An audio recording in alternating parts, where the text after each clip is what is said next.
1991, scientists made a discovery, headway, that really opened the door to this conversation. They discovered every human heart, 40,000 or so specialized cells configured in a way that creates a neural network in the heart. It's their brain-like cells, but they're not in the brain, they're in the heart. And it's actually called the little brain in the heart.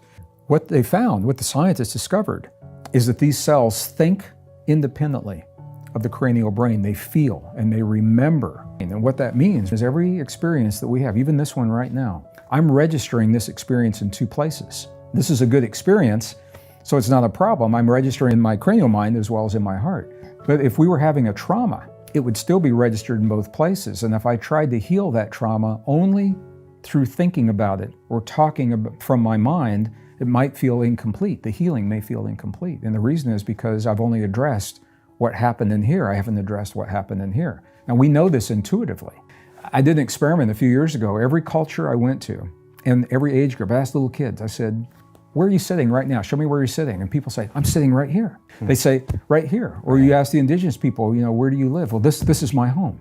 And almost instinctively, we know that the heart is the seat of our existence, the seat of our being. You don't see them hitting their head, or their arm or something else. So when we talk about heart intelligence, what we're talking about is the ability for these neurons to communicate with the neurons in a way that is meaningful to those neurons. These neurons are linked to a wisdom, to an intelligence that is right for us. Mine is right for me, yours is right for you.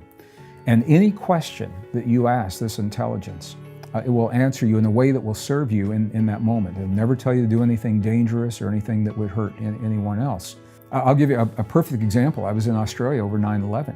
Couldn't get back into my own country until the flights were flying again. And when they did fly, I was in Sydney, Australia, and there was a Boeing 747, that's a big plane, with fewer than 20 people that were going to come to the US. And there was, at the ticket counter, we were at the gate to board, and the agent said, there's so few people, we're not going to board by boarding rows. You can board this plane if you want to and go to America. And I said, well, you don't sound very encouraging. She says, I don't know what happened in that country. She says, but this plane's going to go there if you want to go there. I don't know if it's going to happen again. I don't know if it's over, but if you want to get on the plane, get on the plane. And really didn't instill a lot of confidence in me or the other people that were there. I said, hold that thought, just wait a minute. And I stepped around the corner, and there's a technique where you can literally, you touch your heart like this. And when you touch your heart, your awareness will always go to the place where you feel the touch. So when you call your attention into your heart center in this way, and you slow your breathing, just a few breaths slower than usual. When you slow your breathing, it tells your body that you are safe. You're in a place that's safe. And when you're safe, when you feel safe, it's a switch. It's like an emotional trigger that frees the rejuvenating and the healing chemistry in the body, because the stress and survival chemistry is not needed if you feel safe.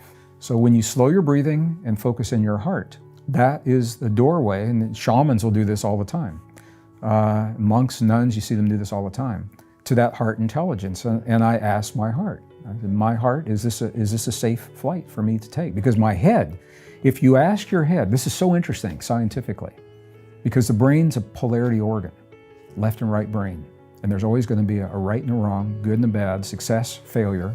And if you ask your brain a question under pressure, your brain will go through the logic and the ego loops that will keep you from making the answer. When you ask your heart, the heart's not a polarity organ.